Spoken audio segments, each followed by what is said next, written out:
Hi everyone. So today I'm going to be discussing the question, does it matter how we breathe, either through the nose or through the mouth?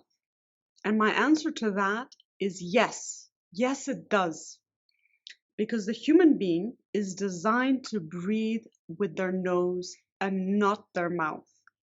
The mouth is great for talking, for eating, for drinking, and only breathing when our nose is congested, when we want to exercise in a strenuous way, or when there's a certain breathing technique that we want to use.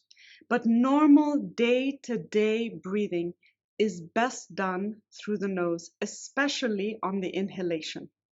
So today I'm going to talk about, very quickly, three main benefits to breathing with our nose. The first two are going to seem quite obvious, but the third one is going to surprise you.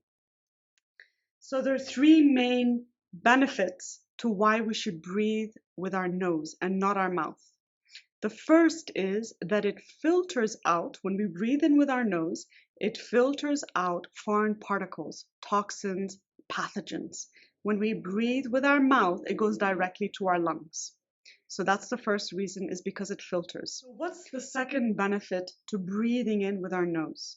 When we breathe in with our nose, it warms and humidifies the air that we breathe, allowing the air to drop down to the lower part of our lungs. The lower part of our lungs have parasympathetic receptors. So if we just step back for a moment, our central nervous system is made up of the sympathetic nervous system and the parasympathetic nervous system. And knowing this is very important if we care about stress and releasing stress and living a balanced, happy life. That's why I'm mentioning this. So the sympathetic part of our nervous system is stepping on the gas. It energizes us. Yeah? When it's balanced, it's great because we feel energized, but it's also our fight or flight mode. And it's great if we're running away from something that's really stressful, but it's not so great when it's always because of stress and pressure in our lives. Because the hormones, cortisol and adrenaline, are produced in our body. And when we constantly have cortisol and adrenaline produced in our body, we're in a hyper-stressed mode. And so many of the illnesses that we struggle with are actually stress-related. 90% of doctor visits are stress-related. Yeah? So we end up being quite imbalanced towards the sympathetic mode, stepping on the gas constantly. So the parasympathetic mode of our central nervous system is the opposite. It's rest, digest, and heal. And that's why people look for meditation, yoga, breathing practices, or just zoning out. It's just our way of trying to rebalance our central nervous system when we live in a world that is so stressful. Okay? So it's interesting that the lower part of our lungs has these parasympathetic receptors that will allow us to be calm and to relax. And the upper part of our lungs have the sympathetic receptors.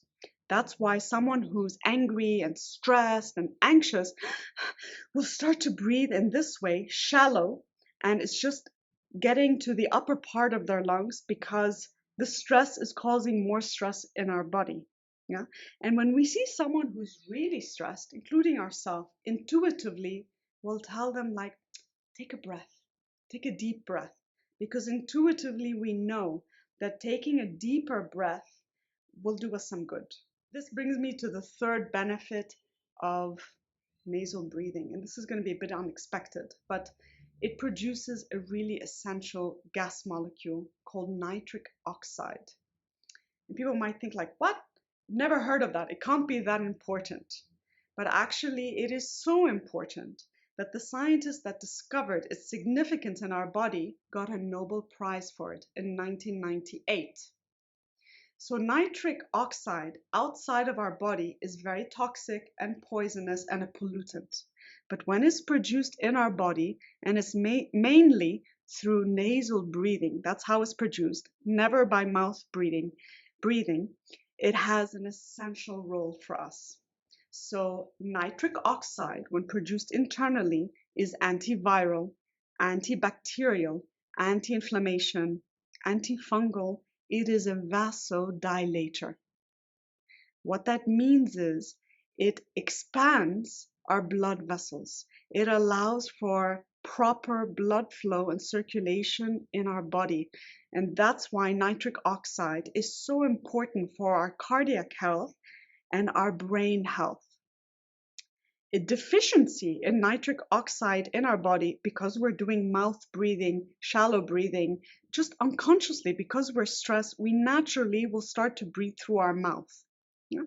So a deficiency will result in heart disease, a stroke, dementia, anxiety, depression, and insomnia. So nitric oxide is so important for our well-being.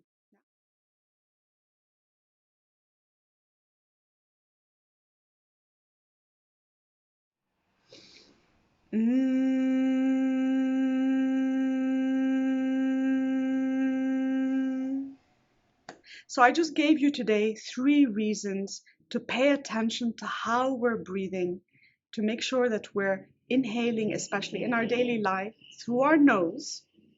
And when we find ourselves breathing through our mouth, to just make that shift, yeah, and to start breathing with our nose. I hope this information was useful to you. Please put it to good use. And if you enjoyed this video, please subscribe to my channel, leave a comment below, and have a blessed day.